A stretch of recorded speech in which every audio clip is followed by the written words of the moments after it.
इस वीडियो में हम रजिया सुल्तान के बारे में पढ़ेंगे। रजिया सुल्तान जिसने कि 1236 से 1239 तक शासन किया दिल्ली पर। भारत की प्रथम महिला और अंतिम महिला शासक थी जिसने दिल्ली पर शासन किया। रजिया सुल्तान अश्वशाला के प्रधान याकूत के साथ घनिष्ठ संबंध था इसका। पंजाब में इक़्तिदार मालिक था एक अल्तुनिया, जिसका नाम अल्तुनिया था। इसने रजिया की अधीनता स्वीकार नहीं की थी, जिसके कारण रजिया स्वयं आक्रमण कर दी थी।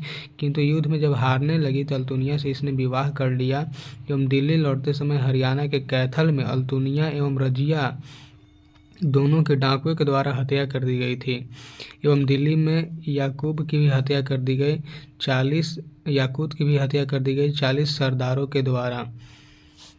रजिया असफल साबित हुई क्योंकि यह एक महिला थी।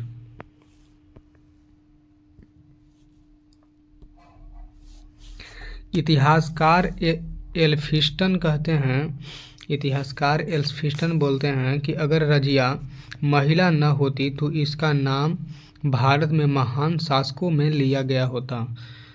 एल्फिस्टन के द्वारा यह कथन था कि अगर रजिया महिला नहीं होती तो इसका नाम भारत के महान शासकों में लिया जाता।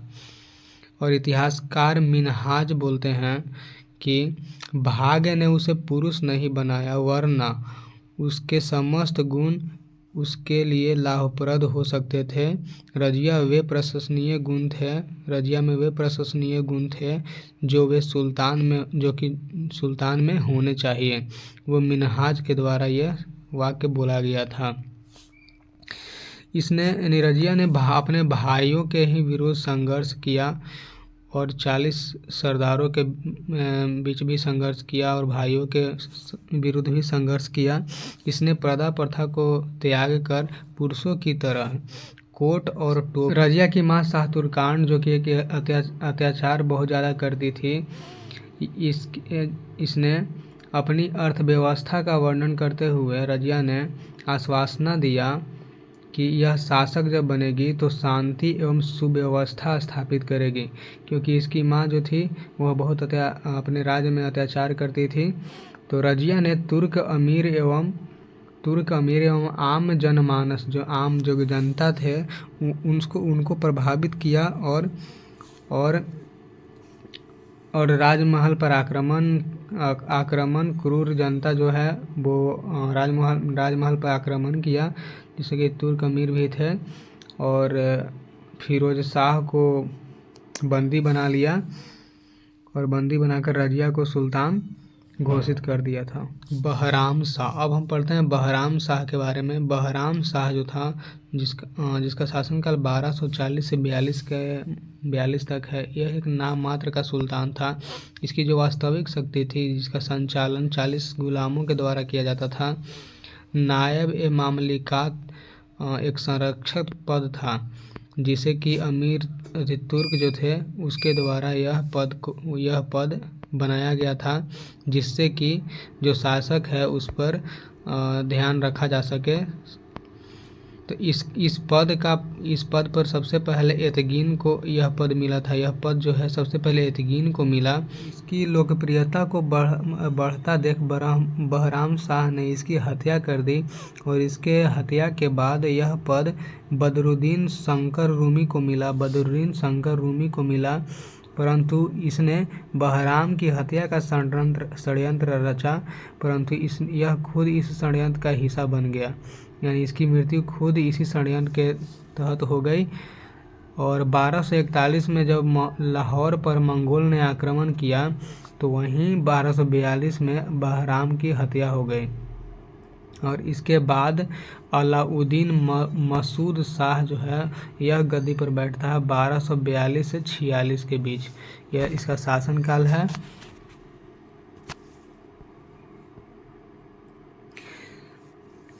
अलाउद्दीन मसूद शाह जो कि रुकुद्दीन का ही पुत्र था, रुकुद्दीन का पुत्र था और इल्तुतमिश का पोता था। यह एक दुर्बल एवं अयोग्य सिद्ध हुआ था। इसने सिखों पर बगदाद के अंतिम खलीफा का नाम अंकित करवाया था। इसके नायब जो थे यानी संरक्षक जो थे वह मलिक कुतुबुद्दीन हसन था और वजीर था अबू बकर।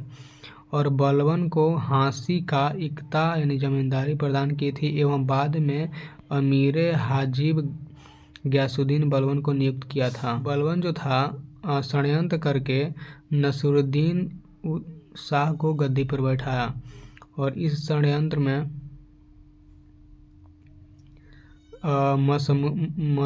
मसमुद शाह का यानी अलाउद्दीन मसूद शाह जो था उसकी मृत्यु हो गई थी और उसको गद्दी से हटा करके नसीरुद्दीन शाह को गद्दी पर बैठाया था।